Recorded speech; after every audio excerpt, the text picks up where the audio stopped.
We've said that the term The term cognition cognition refers to refers to mental mental states states like like knowing and believing, and to mental and to mental processes that we processes that use to you use arrive to at those arrive at states. those states. So, for So, for example, example, reasoning reasoning is a is a cognitive cognitive process. process.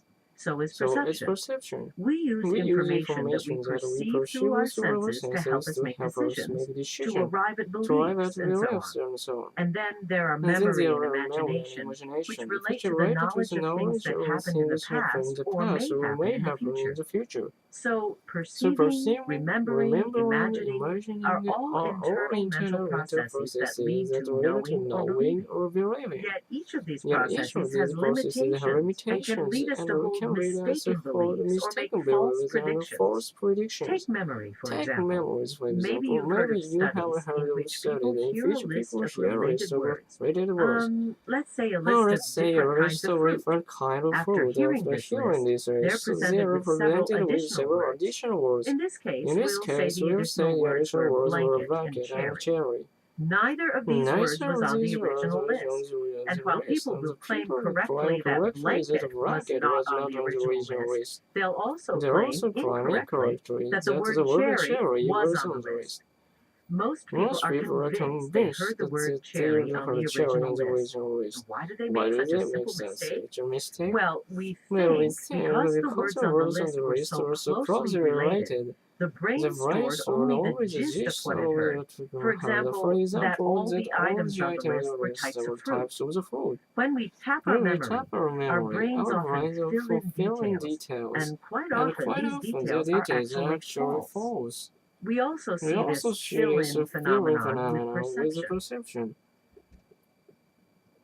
Perception is the faculty that allows us to process information in the present as we take it in via our senses. Again, studies have shown that people will fill in information that they thought they perceived, even when they didn't. For example, experiments have been done where a person hears a sentence, but it's missing the word that logically completes it. They'll claim to hear that word even though it was never said.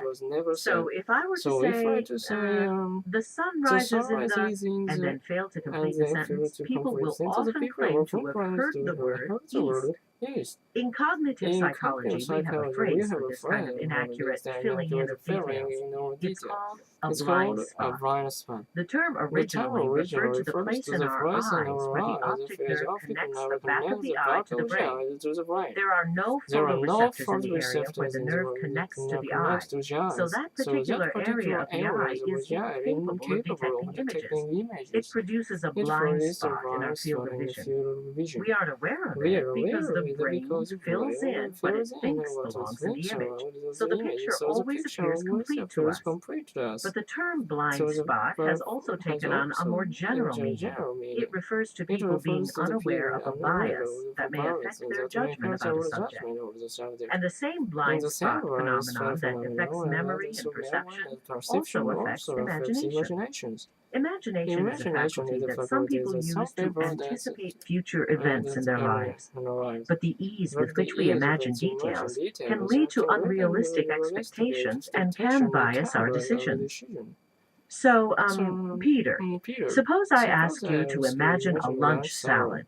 No problem, right? But I bet you imagined specific ingredients. Did yours have tomatoes, onion, lettuce?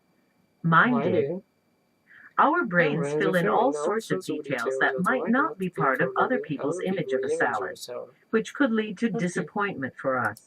If the next time we order a salad in a restaurant, we have our imagined salad in mind, that's not necessarily what we'll get on our plate. The problem's not that we imagine things, but that we assume what we've imagined is accurate. We should be aware that our imagination has this built-in feature, the blind spot, which makes our predictions fall short of reality. Almost